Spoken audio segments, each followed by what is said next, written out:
Good afternoon. We are Baltimore Community Lending. I'm Roy Miller. Joining me is Dierdra Pressley. We are both with the real estate division at Baltimore Community Lending. Baltimore Community Lending is a Treasury certified nonprofit community development financial institution, or CDFI. We provide construction loans for investment properties, homes for sale, and small apartment projects, commercial mixed-use buildings, as well as loans to small and emerging businesses in and around the city of Baltimore and its surrounding counties. Our partnerships with private lenders, government agencies, foundations, and community groups enable us to offer a wide range of flexible financing options to borrowers. Our mission statement is supporting the revitalization and strengthening of underserved communities in the greater Baltimore region. BCL provides loan capitals for bricks and mortar real estate development. We work with different types of customers, developers, individual investors, nonprofit businesses, and partners to transform and revitalize Baltimore neighborhoods. Thank you, Roy. So again, my name is Dierdra Pressley, and Roy introduced us before. I'm a loan officer in the real estate division with Baltimore Community Lending. So I've been here for just about 10 years and working in the organization and providing services to the Baltimore City and the surrounding counties. So real estate. That's what our division does, and it's talking about a little bit about what we do in the provision of providing capital for small real estate developers in Baltimore, being able to provide the access to revitalization and strengthening the underserved areas in the city, which we know in Baltimore City is very vast. A number of the neighborhoods in the city are underserved, and our goal is to target those communities and provide impactful development opportunities and financing for those areas. We provide technical assistance and capital building training. We do what we consider a one-on-one kind of plan holding and coaching for newer developers who are interested in seeking financing for our organization. We help them through the application process, understanding what kind of information that we need to have to move forward with underwriting and making sure that they're clear and understanding what that is, making sure that we're providing what they need. We have flexible financing that usually allows us to look to independent or individual deals as necessary, kind of build the financing around those deals. So we think that is one of our plus points. We provide capital, but that plus in providing that one-on-one assistance through the application process, actually, and through the closing process and construction process. So that's where we kind of shine in the CDFI mission-based area for who we lend to, our investors and developers. Our service area. So just mentioning a little bit about our service area, for about 32 years or so from Baltimore Community Lending's existence, we service only Baltimore City. But more recently, our board has agreed to an expansion so that we can provide our financial lending tools and assistance in areas outside of the city. So we're providing service to Anne Arundel County, Baltimore County, Carroll County, Harford County, as well as Howard County. So we're looking to develop relationships with organizations in that area, as well as developers and investors, which will allow us to broaden our impact and provide service and financing to organizations, whether that be nonprofit, for-profit, new investors and developers, or those who are emerging, trying to get to the next place. So we have been working to extend those relationships and build our impact in the broader sense in the surrounding counties for the last 3 years. Some of the products that we offer at BCL, commercial real estate loans, pre-development loans, subordinate financing when we are partnering with larger institutions where we provide secondary financing to complete some of the gaps, a guidance line of credit, which we generally will offer for those that may be looking to um, complete projects through scattered sites and want to take properties and bring them in and out of the line. And our commercial multifamily loans for those that are multi-unit properties and maybe also mixed-use properties where you have retail on the first floor and then subsequent apartments or upper level projects or apartments or um, upper level floors that need to be completed in some larger structures. So we offer those loans as well. And here we just have a brief format just indicating our products that Roy just talked about and just kind of giving a clear overview of what that looks like. Talking about our guidance line of credit, as Roy mentioned, that's for investors or developers who have the capacity to revolve properties very quickly, and so they can bring properties in and out of the line, which allows them to be more productive in their development. We also look at the commercial multifamily loans. We have those subordinate commercial loans, as he mentioned, our general commercial loans, and then we have offer a pre-development loan. And so you see here where the loan limits vary. They fluctuate throughout the different products and related to the experience of the borrower. So at this very current moment, we have the capacity to lend up to about 2.5, maybe a little bit higher, based on the timing, and really that is also based on the capacity of the developer. In typical, our terms vary also. It really is related to the specific project. And so you see, typically we have terms that go from 9 months to 18 months, and it really is based on the project. If it's a larger project, higher dollar level, and more complex, and then we look to going a little bit longer in the construction process. We additionally have funds where we have many permanent funds where we allow to provide construction financing as well as many permanent financing after the projects are completed. Those loans are typically for investors who want to hold the properties in their rental portfolio. So we are able to allow many perm loans to be in place for up to 5 years. And that just allows the developer to stabilize the property, allow it to cash flow, and then allow it to be able to evidence those things to a long-term lender, which then they could go and refinance for a long-term mortgage and modify their cost. Just to talk a little bit about our interest rates currently, we're at 8%, but our typical is a Wall Street Journal Prime plus 2% to cover the cost of funds. At this time, that's probably about 9.5%, but because we are mission-based, our goal is to try to bring a more flexible and feasible product to the investors and developers in Baltimore City. So we're sitting at about 8% currently.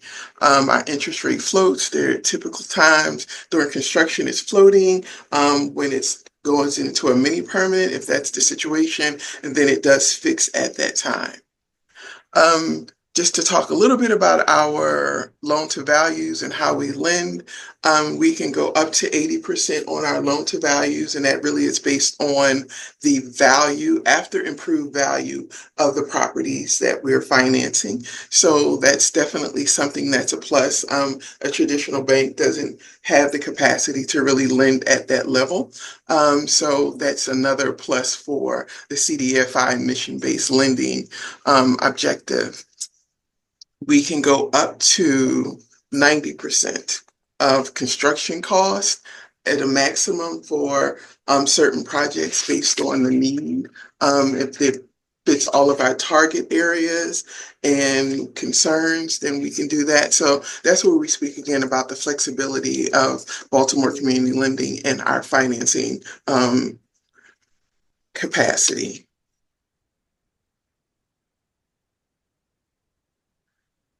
And so next, we just wanted to branch in and talk a little bit about Baltimore Community Lending's future and capacity for energy efficient and climate lending.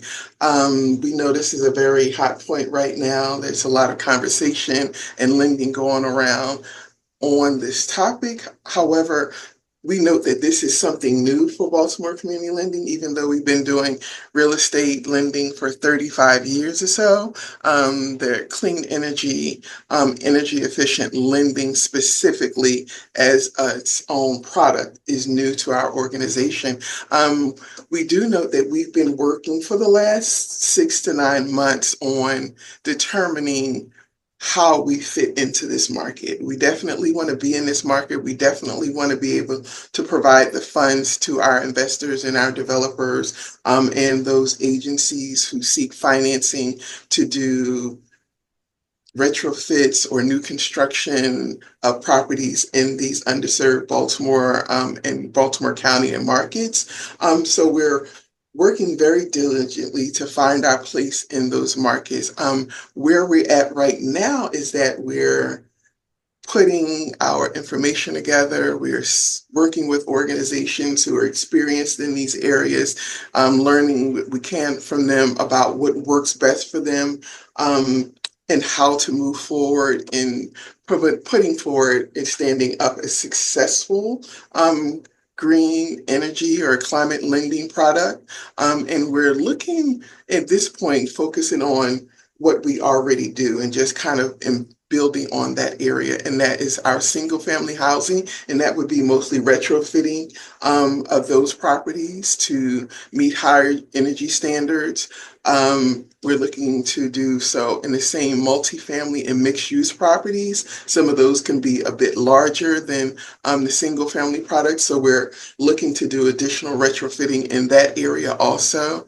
And also in commercial and community facilities. And those could be much larger projects where we're looking at potentially commercial buildings, maybe small shopping centers or churches, community organization buildings, things of that nature, to help them bring their buildings up to higher energy efficient standards. And additionally, also with doing this and providing these products, our hope is that we would be having an impact on the communities in several ways. One, reducing their energy costs. Two, providing safe, affordable, and decent housing. And three, impacting the health issues that come along with um, dilapidated housing and things of that nature. You know, we have a lot of breathing issues in the city and all those things that impacted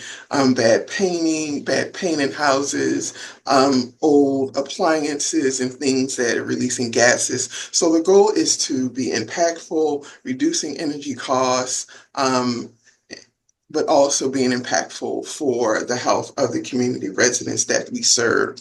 So that's where we are as far as energy efficient lending. We're walking into this area very hopeful that we can be very impactful in our lending in this area just as well as we have been in the traditional real estate lending since for the last 35 years.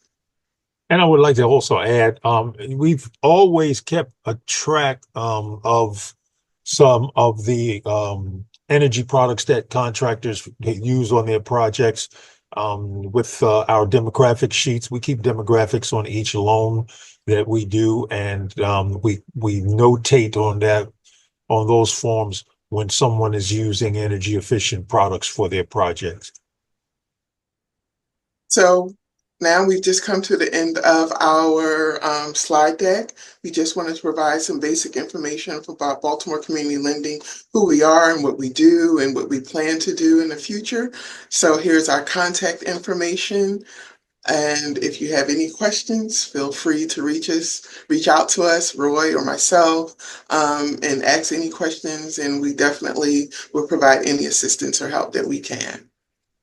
And I Awesome. generally will handle all of the initial inquiries to Baltimore Community Lending. I'm the initial point of contact. I will assist with all of the projects that are in their initial phase, the initial review, the application phase, and then right on up into underwriting and closing. Awesome. Awesome. Great presentation, both of you. Thank you so much. So I have a few questions. You have a few minutes? Sure. Sure. Okay, great. And you can just leave this slide up with your contact information because I want to make sure that people have easy access to reach out. So just for clarity, you don't do consumer loans, you just do kind of commercial loans, either for real estate or business loans, yes? But you don't Correct. do consumer Correct. loans. Okay, No great. consumer. And so I'm excited to see what you've got planned for kind of your energy efficient loans, your sustainability loans, those types of things. Baltimore could definitely use a green bank. And I don't know if you all are headed in that direction, but I know Montgomery County has theirs and Washington, D.C. Yes. has theirs. And the state of Maryland has a green bank, but I don't know of one here in Baltimore. So I think that's a great opportunity. I don't know if you all are looking in that direction, but how is when are you expecting your kind of, we'll call them green loans for lack of a better word, but when is that expected to launch, do you think? We're very hopeful that we can get the first set of loans off this year. The goal is to be able to get things in process. We're looking for financing to assist us with leveraging, putting that loan fund together. Mhm. So we are hopeful that we can obtain those funds and get those initial projects out the door. And into development before the end of this calendar year. Yeah, I mean that's an amazing opportunity, especially with the Maryland Climate Solutions Now Act. And for those that aren't aware, it's the most aggressive climate law in the country. So, every building, most buildings 35,000 square feet or more in the state of Maryland need to reduce their greenhouse gas emissions by 60% by 2031 and be net zero by 2040. So, and that's about 9,000, 12,000 buildings that would need this type of financing to be able to do these deep energy retrofits, let alone existing homes or new home construction that needs this as well. And I'm a huge proponent of healthy, smart, high performance homes. That's our theme for this year. Yes. With the home being the number one determinant of health. Um, are you all looking at adding, health and wellness incentives for builders and developers that are helping, with the social determinants of health? Is my first question. And the second part of that is, are you potentially partnering with any healthcare institutions, Bon Secures, LifeBridge, Kaiser Permanente, John Hopkins, to be able to come up with a part of a capital stack that can help with community benefit dollars. Um, are you looking at any partnerships with healthcare organizations that are focused on the social determinants of health? We definitely are looking at partnerships. We've had some initial conversations. At least our management team, our CEO and COO have had conversations with Mercy Mhm, um, mhm. about partnering with us to try to tackle some of these issues. Nice, nice. And That's also to include once we've made our move mhm. to include in our business and development center as far as health and wellness, a partnership where some of our emerging uh, cohorts, developers in our cohorts will also have some health and wellness techniques and classes to go along with some of the initial classes that we'll have for emerging developers. We've completed one cohort and we're just waiting for our move into our new development center to start resuming those classes. And I know that one of the ideas that has been tossed around, particularly in with regard to a partnership with Mercy is how we can bring in, some healthcare professionals, some of their staff, some nurses and so forth to help with that aspect as we are working with emerging developers. I love that. I think if you can lead I think you will be leading in that sector, because, Baltimore City has the eighth highest rate of asthma emergency visits and the second highest rate of asthma related fatalities in the nation, with African American females kind of leading that sector. And so, leading on the health and wellness piece, because you can have an energy efficient property, net zero property, but it can still be an unhealthy space. Yes. But when you focus on the health part of it, everything else kind of falls into place in a sense. So I think there's a lot of runway there. And please add me to the list when you have Okay. your developer academy for emerging developers. I'd be very excited about that. One of the things that you mentioned was you have financing for pre-development, but it said, experienced developers only. How do you define an experienced developer versus a emerging developer? How do you all define that internally? I guess we would look at an experienced developer as a developer who has completed several projects, and the capacity of which they are requesting financing for or pre-development for, they've done projects in that area also. Because we find that as far as pre-development, it can be a little bit cumbersome because it's not standard, right? Because a Mhm, lot of times pre-development comes before the actual acquisition of the property. mhm, Um, and then there's a lot of different layers. There might be different financing sources and being able to connect all the dots there and making sure that everything is in place. So we find that someone who's done this several times, who've gone through and done like say historic tax credits and who've gotten all those approvals and dealt with the city in levels of multiple units at one at a time, that they have a better understanding of how to navigate and what's expected or what's necessary.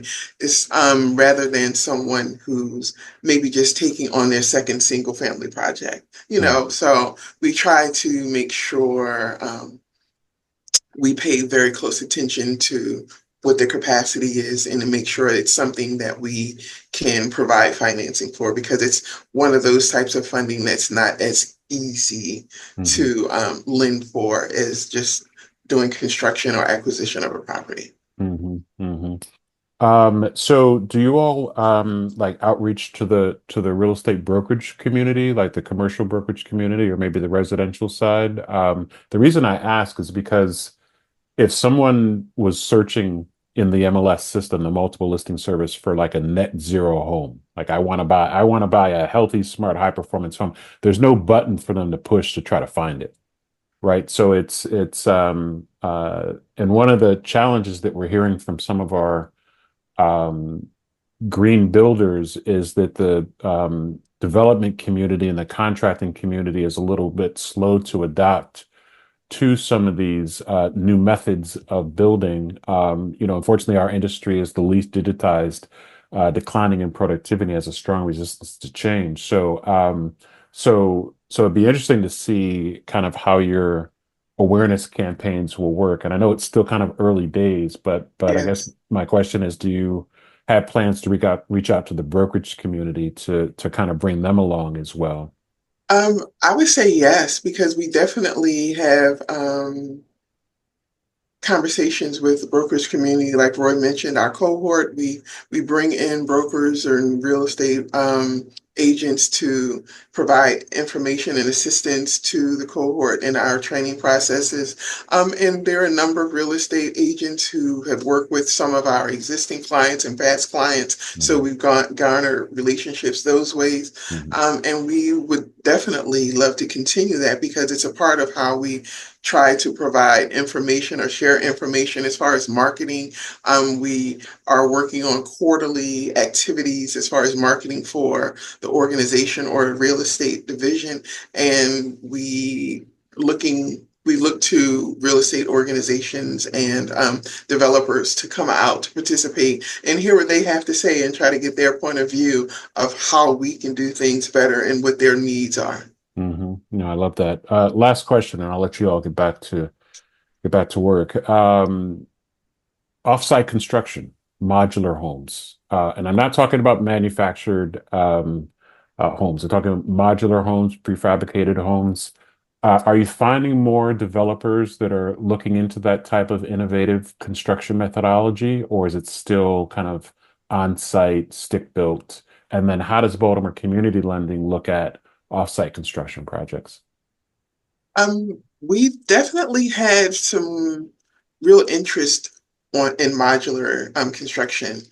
Um, I think we've done a few projects that included modular construction, but I can say that many of the projects or the developers who come to us and started off saying that they wanted to do modular construction, at some point decided that they were going to go stick built.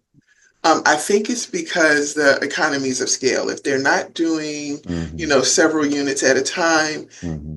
it didn't make financial sense to do it. Hmm. Um, but we've definitely had a lot of conversations with people or developers who are very interested in modular development. And we're definitely open to it. Yeah, Awesome. That's we exciting. definitely are. That's exciting. Did you have anything you wanted to add before we close out, Roy?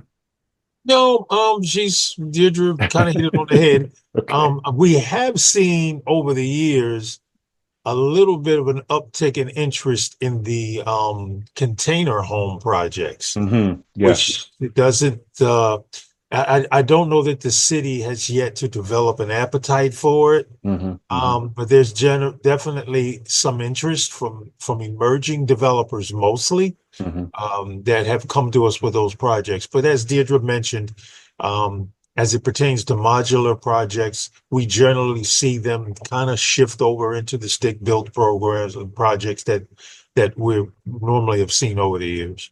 Interesting. Okay, that's great insight. Well, Dierdra, Roy, this has been amazing. Thank you so much for taking time out. Thank you for your subject matter expertise, your thought leadership in this space. And folks, you see their contact information on the screen, so definitely don't be shy and reach out to Roy so that he can assist you. Thank you for having us. Thanks for having us. My Have a pleasure. great day. Yeah, have a great day. Bye. Thank you so much. Take care. Bye-bye.